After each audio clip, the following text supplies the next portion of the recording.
এক ভোটের নির্বাচন। বাংলাদেশ ক্রিকেট বোর্ডের আজকে যে নির্বাচনটা হলো সেটাকে চাইলে আপনি এক ভোটের নির্বাচন হিসেবে দেখতে পারেন, মনে রাখতে পারেন। কেন? বিসিবির এই নির্বাচনটা অ্যাডহক কমিটি কিন্তু করেছে, তারা ৩ মাসের মধ্যে নির্বাচন করার জন্য দায়বদ্ধ ছিল, যেই অ্যাডহক কমিটির প্রধান তামিম ইকবাল, এবং তারা ২ মাসের মধ্যে নির্বাচনটা করে ফেলেছে। এখন যে বোর্ড নির্বাচিত হয়েছে তারা আগামী ৪ বছরের জন্য বাংলাদেশ ক্রিকেটের অভিভাবক সংস্থা হিসেবে কাজ করবে। গত কিছুদিনে বাংলাদেশ ক্রিকেটের উপর দিয়ে এই অফ দ্য ফিল্ড যেসব ঝড় বয়ে গেছে, আশা করা যায় যে এখন সেই ঝড় কিছুটা থেমে যাবে। কেননা ক্রিকেটের সঙ্গে রাজনীতি মেশানো ঠিক না, খেলাধুলার সঙ্গে রাজনীতি মেশানো ঠিক না, এইসব কথাবার্তা হচ্ছে কি রেটরিক হিসাবে খুব ভালো, বলার জন্য খুব ভালো, শোনার জন্য খুব ভালো, কিন্তু বাংলাদেশের মতো দেশের বাস্তবতায় এগুলো আসলে ঠিক ধোপে টেকে না।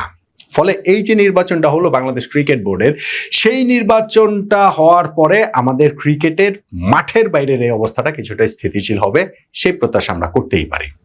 বাংলাদেশ ক্রিকেট বোর্ডের এখন নির্বাচিত সভাপতি হয়েছেন তামিম ইকবাল, জাতীয় ক্রিকেট দলের সাবেক অধিনায়ক, যিনি এই অন্তর্বর্তীকালীন সময়টাতে অ্যাডহক কমিটিরও প্রধান ছিলেন। সো আগামী ৪ বছরের জন্য বাংলাদেশ ক্রিকেটটা সামনে এগিয়ে নিয়ে যাওয়ার এই জাহাজের ক্যাপ্টেন হিসাবে দায়িত্বটা তামিমের উপরে থাকবে। সঙ্গে ফাহিম সিনহাকে সহসভাপতি করা হয়েছে বিসিবির। সহসভাপতি ২ জন আসলে করার অপশন থাকে, কিন্তু বিসিবি আজকে এটা একজনকেই সহসভাপতি করা হয়েছে, এবং প্রেস কনফারেন্সে বলা হয়েছে যে চাইলে এটা ভবিষ্যতে আরো একজন বাড়ানো হতে পারে। দেখেন, ক্রিকেট বোর্ডের এই নির্বাচনের যে উত্তাপটা, খুব যে উত্তাপ ছিল তাকে বলা যাবে তা বলা যাবে না, এবং সেইখানটা থেকে অনেকগুলো জায়গায় কিন্তু ভোটের আগেই পরিচালক নির্বাচিত হয়ে গিয়েছিলেন। সবচেয়ে বেশি আগ্রহের জায়গা যে ছিল ক্যাটাগরি 2, যেটা ঢাকার ক্লাব ক্যাটাগরি, যেখানে 16 জন প্রতিদ্বন্দ্বিতা করছিলেন এবং তার মধ্যে 12 জন নির্বাচিত হয়েছেন। এবং আমি যেটা বলছিলাম যে এক ভোটের নির্বাচন হিসেবে সেটা মনে রাখতে পারেন, সেটা কিভাবে? এই ক্যাটাগরি 2-র কাউন্সিলর 76 জন, মানে 76টা ভোট, তার মধ্যে 74 জন ভোট দিয়েছেন, তার মধ্যে 73টা ভোট তামিম ইকবাল পেয়েছে, একটা মাত্র ভোট পাননি। এখন 73 ভোট পেয়েছে 74 ভোটের মধ্যে, এইটা তো একটা ওভারওয়েলমিং ভিক্টরি। ধরেন 98%-এর বেশি ভোট পেয়েছেন। আমার কাছে ওই বারবার মনে হচ্ছে যে একটা ভোট তিনি আসলে পেলেন না কেন, কিভাবে পেলেন না, কার ভোটটা আসলে তিনি পেলেন না। আবার ঠিক তেমনি ভাবে এই যে 12 জন নির্বাচিত হয়েছেন এই ক্যাটাগরি থেকে, 13 নম্বর জনের সঙ্গে 12 নম্বর জনের পার্থক্যটাও সেই এক ভোটেরই। তামিম ওইখানটাতে 74 ভোটের মধ্যে 73 ভোট পেয়েছেন। আবার ধরেন 72টা করে ভোট ওইখানটাতে পেয়েছেন হচ্ছে গিয়ে ইসরাফিল খসরু, সাইদ ইব্রাহিম, তারা 70 ভোট পেয়েছেন মাসুদুজ্জামান, এইখানটাতে ধরেন 97%, 94%। এই আপনি যদি হিসাব করে দেখেন তাহলে ওই 63 পর্যন্ত এসে আপনি 10 জন পেয়ে যাবেন। 70 ভোট, 68 ভোট, 65 ভোট, 63 ভোট, মানে এগুলো আছে 66 ভোট। কিন্তু এরপরে শেষ দুইটাই, একটা হচ্ছে গিয়ে 53 ভোট পেয়েছেন রফিকুল ইসলাম বাবুয়ে, এবং ওই ফাইনাল যে জায়গাটার কথা আমি বলছিলাম 12 নাম্বার, সেইখানটাতে 41 ভোট পেয়ে ডক্টর শামীম তিনি নির্বাচিত হয়েছেন, আর 40 ভোট পেয়েছেন সৈয়দ বোরহানুল পাপ্পু, তিনি 1 ভোটের মাত্র ব্যবধানে হেরে গেছেন। ফলে এইখানটাতে চাইলে যে কোনোভাবেই দেখা যায়, যেমন প্রেস কনফারেন্সে তামিম ইকবাল নতুন নির্বাচিত বিসিবি প্রেসিডেন্ট, তিনি বলছিলেন যে এইবারের ইলেকশনটা ওপেন করে দেওয়া হয়েছে, কোনো ফোরাম রাখা হয়নি, এবং সেইখানটাতে লাস্ট আসনটা যে প্রতিদ্বন্দ্বিতা তাতেই বোঝা গিয়েছে মাত্র 1 ভোটেই জয় পরাজয় নির্ধারিত হয়েছে। হ্যাঁ ঠিক আছে, এটা তো সত্যি, এইভাবে তো আসলে দেখা যায়। কিন্তু অ্যাট দ্য সেম টাইম 74 ভোটের মধ্যে যখন 73 ভোট, 72 ভোট, 70 ভোট করে পেয়ে যাচ্ছেন, সেইটা যে আসলে খুব সবার অংশগ্রহণমূলক এবং মানে ওই যে জমজমাট প্রতিদ্বন্দ্বিতার যে আবহের কথা বলা হচ্ছে, সেইটা কতটা হয়েছে তা নিয়ে আসলে কিছুটা প্রশ্নের জায়গা থেকেই যায়।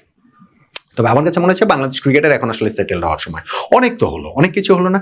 আর ওই যে ক্রিকেট বোর্ডের বাইরে থেকে যারা এই হাউকাউ করছেন, সেইটাতে আসলে শেষ পর্যন্ত গিয়ে কিছু যায় আসে না। এই যে কিছুদিন আগে আইসিসির প্রতিনিধি দল বাংলাদেশে ঘুরে গেছে, আমিনুল ইসলাম বুলবুল ভাইরা, তারা খুব লাফাচ্ছিলেন যে মনে হয় যে বাংলাদেশের এই ক্রিকেট বোর্ড ভেঙে দেবে, মনে হয় যেন বিসিবির ইলেকশন হতে দেবে না। এই যে কয়েকদিন পর পরই যে রিট একের পর এক ওই যে কোর্টে গিয়ে তারা যে রিট ফিট করে, লাভ হয়েছে? কোনো লাভ হয়? বাংলাদেশের বাস্তবতাটা যেমন আপনি আমি আমাদের সবাই আমরা বুঝি, কিন্তু আমার কাছে সবসময় মনে হয় যে তারা যা শুধু খবরে থাকার জন্য এই কাজগুলো করছেন।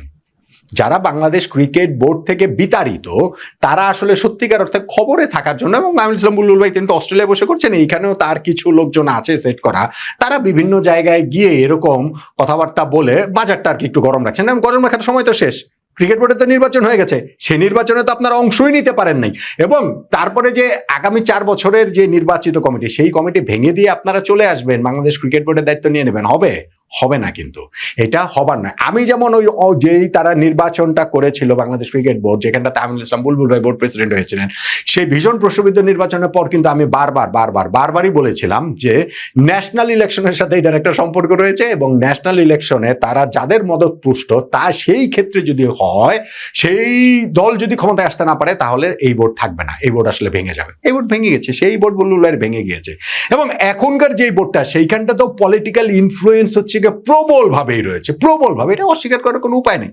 আজকে যেমন ওই ইলেকশন শেষে প্রেস কনফারেন্সে বিসিবি প্রেসিডেন্ট তামিম ইকবাল বলছিলেন ওই যে বাপের দোয়া ক্রিকেট বোর্ড, সেটা নিয়ে প্রশ্নের উত্তরে তিনি বলছেন, দেখি বাপের দোয়া ক্রিকেট বোর্ড থেকে এইবার ক্রিকেটের দোয়া একটা টিম করতে পারি কিনা সবাই মিলে।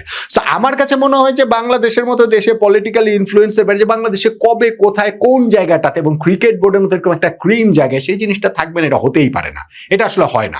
আমি বলছি না এটা আইডিয়াল, আমি বলছি না যে এটা হওয়া উচিত, আমি বলছি না যে ধরেন এই যে বিসিবির যে নির্বাচিত পরিচালক যারা হয়েছেন, মনোনীত নির্বাচিত, ওই যে এনএসসি কোটায় 2 জন এসেছেন, সেই 2 জন আবার সারপ্রাইজিং নেম, আমি অন্ততপক্ষে ভাই তাদেরকে চিনি না, যাই হোক, তাদের মধ্যে হচ্ছে গিয়ে এখানটাতে রাজনৈতিক প্রভাব রয়েছে এমন লোকের সংখ্যা, পার্সেন্টেজটা বেশি, শুধু অল্প বেশি না, অনেক বেশি, অনেক বেশি। সেটা কোনোভাবেই কাঙ্ক্ষিত না, সেটা কোনোভাবে প্রার্থিত না।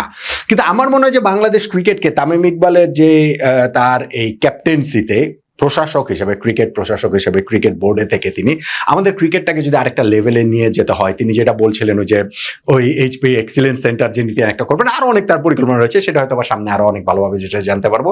সো এই ক্রিকেট বোর্ড আসলে ওই কাজগুলো করবেন বলেই আমরা আসলে সেই প্রত্যাশার জায়গাটা করতে পারি।